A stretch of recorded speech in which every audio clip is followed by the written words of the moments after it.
성경은 보이는 세상에서의 우리의 많은 고통의 원인이 보이지 않는 영적 존재들인 사단이나 악령들 때문이라고 말씀하고 있는 것입니다.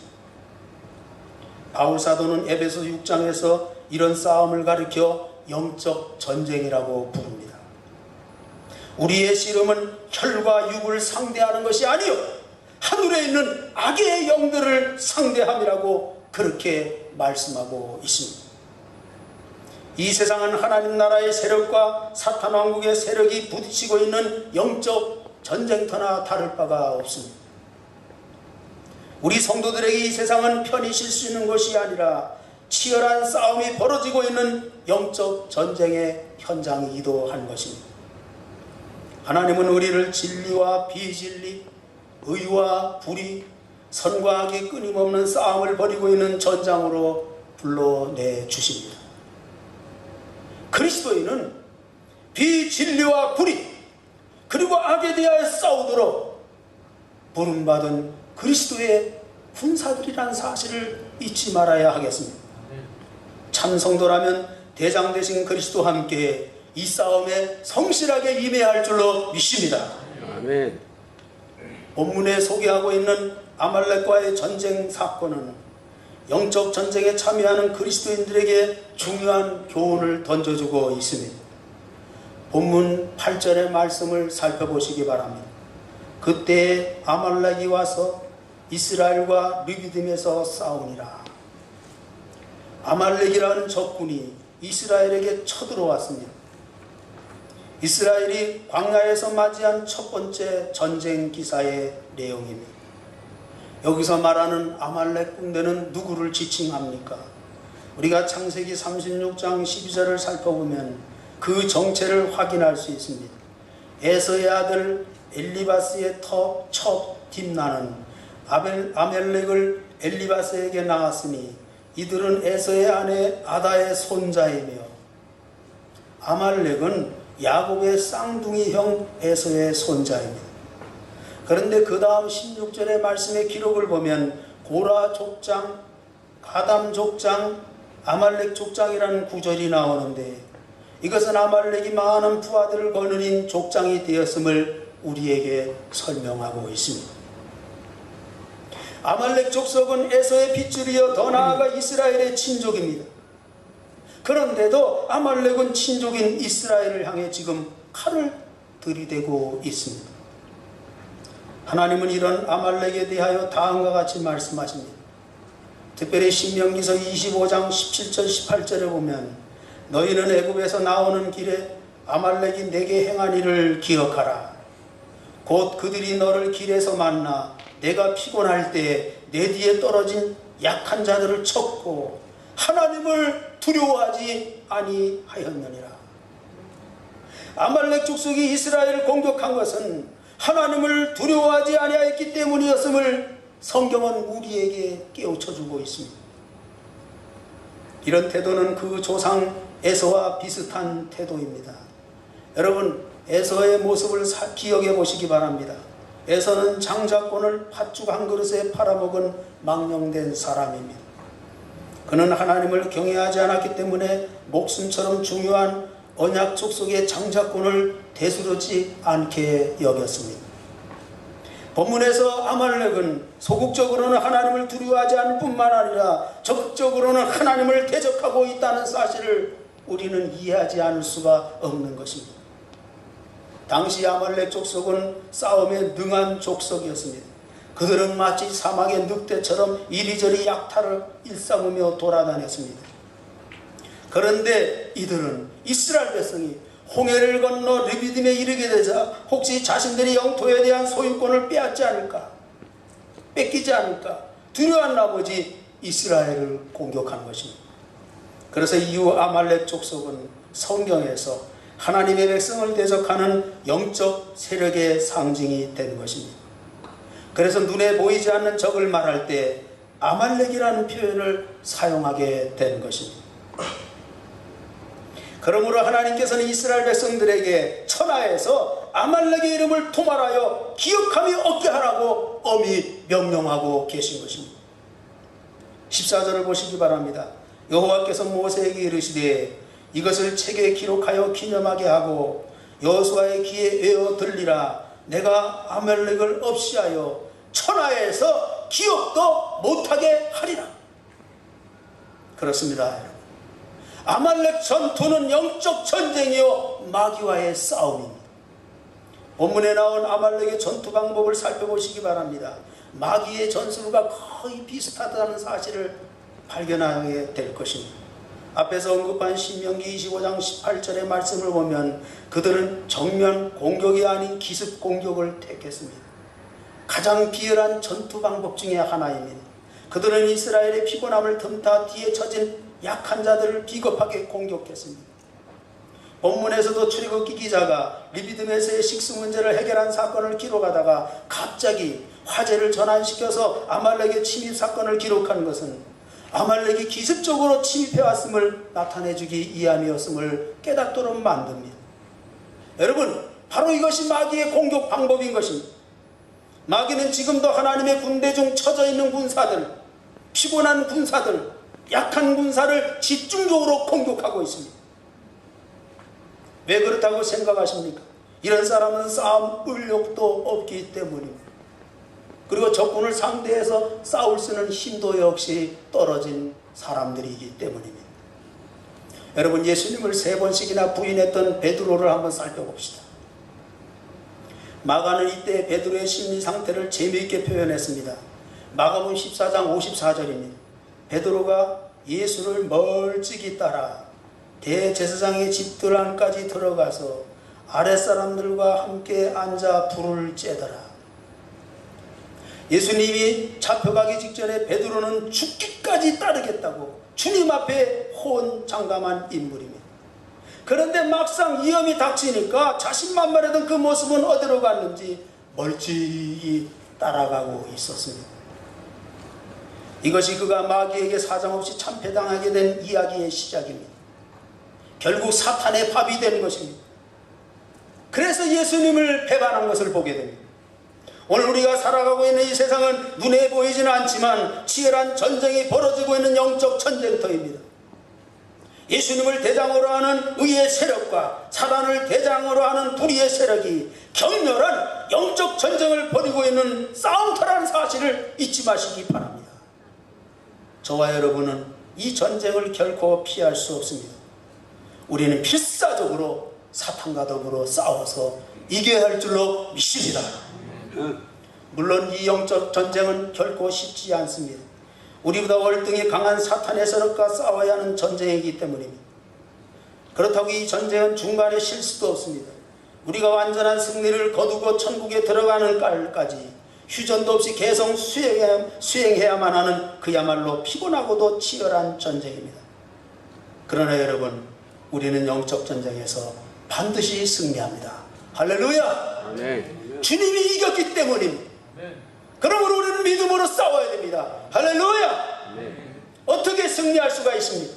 영적 전쟁에서의 승리의 방법을 본문은 우리들에게 제시해주고 있습니다. 이스라엘의 적국 아말렉과의 전투는 매우 특이한 방식으로 진행되었습니다. 모세의 명령대로 여호수아는 이스라엘 군대를 거느리고 아말렉과 직접 교전을 벌였고 모세와 아론과 훌은 산꼭대기에 올라갔습니다. 모세는 자기 혼자만이 아니고 두 동역자와 더불어 올라갔습니다. 연합의 마음입니다.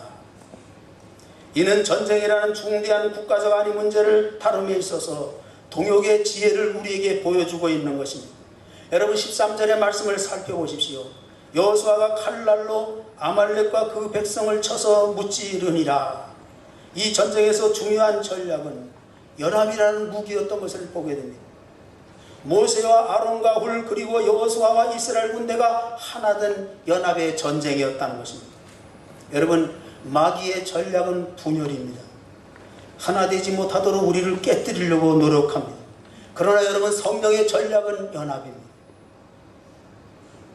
부부간에도 다툼을 일으키는 것은 사탄의 전략입니다.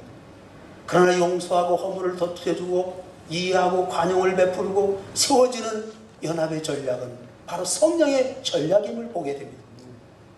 교회는 주님의 깃발 아래 모인 하나님의 성도들로 구성되어 있는 공동체입니다. 교회의 주인은 오직 주님 한 분뿐입니다. 예수님 이름으로 하나 된 공동체가 바로 교회임을 믿습니다. 성도들은 주님을 대장으로 섬기는 주님의 부하들입니다. 대장 되신 주님을 중심으로 하나 된 주님의 군사들입니다. 영적 전쟁의 승리는 주님을 대장으로 한 연합의 전략입니다. 이것을 잊지 마시기 바랍니다. 또한 15절의 말씀을 살펴보십시오. 전쟁에서의 승리 후의 기록의 말씀입니다. 모세가 제단을 쌓고 그 이름을 여호와 니시라 하고 그랬습니다. 이 전쟁은 하나님의 승리라는 말입니다. 니시란 나의 기라는 뜻입니다. 여호와가 나의 승리가 되었다는 말입니다. 하나님이 전쟁에서 승리케 하신 결과입니다. 여러분 어려움이 있습니까? 지치고 피곤합니까? 낙마하고 좌절했습니까? 마음을 하나로 묶으시기를 주님의 이름으로 축원합니다. 반드시 하나님이 승리하도록 축복해 주실 줄로 믿습니다. 영적 전쟁의 승리의 전략은 예수님 한 분에게 있는 것입니다.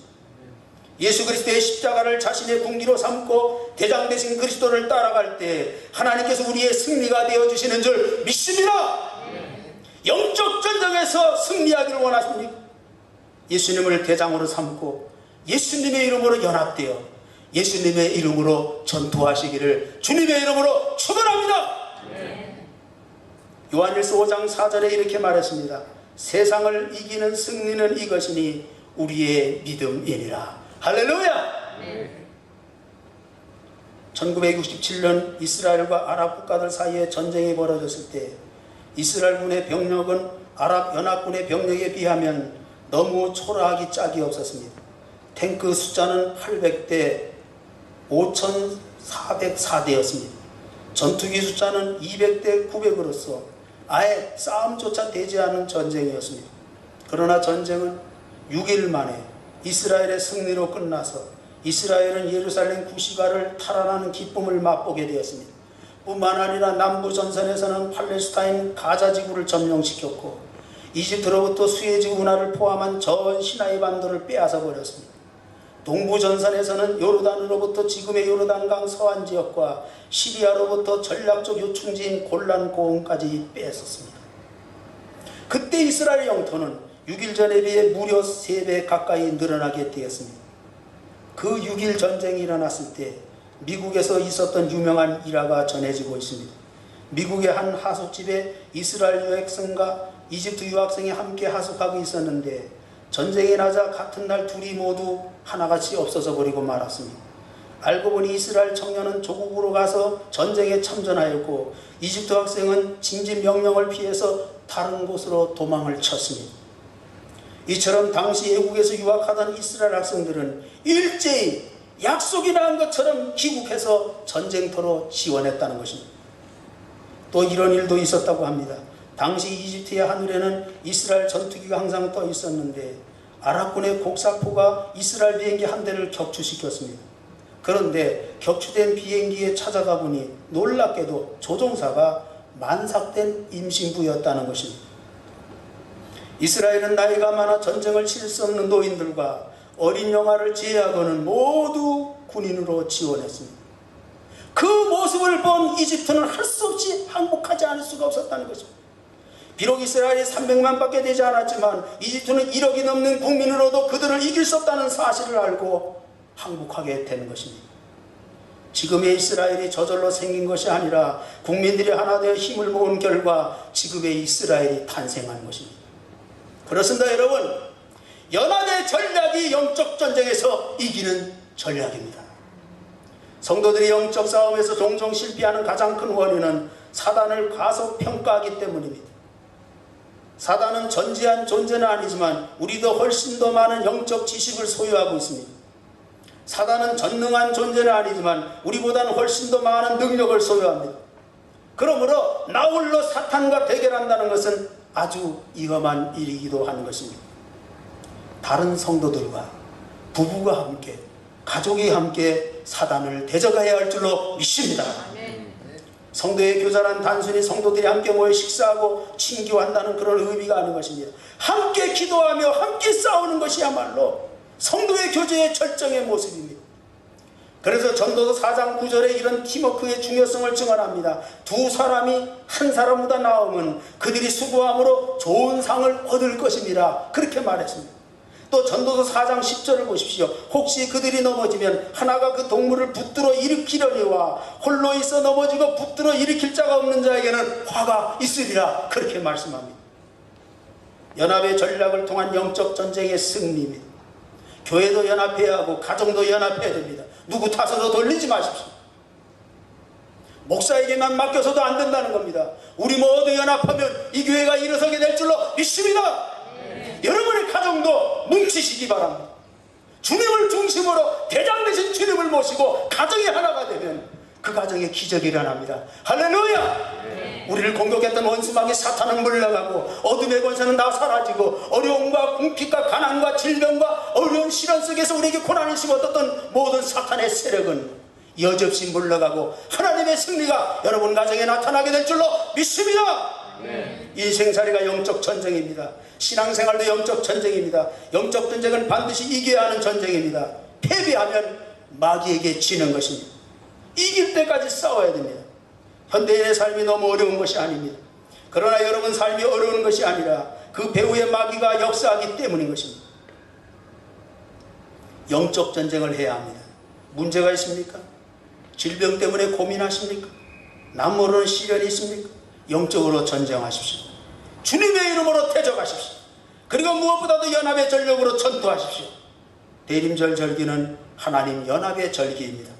성부, 성자, 성령 삼일째 하나님도 연합으로 인류를 구원하는 그런 전략을 가지셨습니다. 성탄절은 하나님 연합 전략의 작품입니다. 성탄절을 앞에 둔 우리들 모두를 향하여 성경은 이렇게 말씀하고 축복합니다. 너희가 주 안에서와 그 힘의 능력으로 강건하여지고 마귀의 관계를 능히 대적하기 위하여 하나님의 전신갑주를 입으라. 아멘. 기도하겠습니다. 주님, 인생살이는 영적 전쟁의 현장입니다. 강하고 담대한 믿음을 우리에게 주시옵소서. 주님을 대장으로 삼고 우리를 시험하는 어둠의 세력을 대적하며 승리하는 주의 군사들로 세워 주시옵소서. 하나님, 금년 안에도 다 저물어 갑니다. 이제 성탄절도 다음 절에 다가옵니다.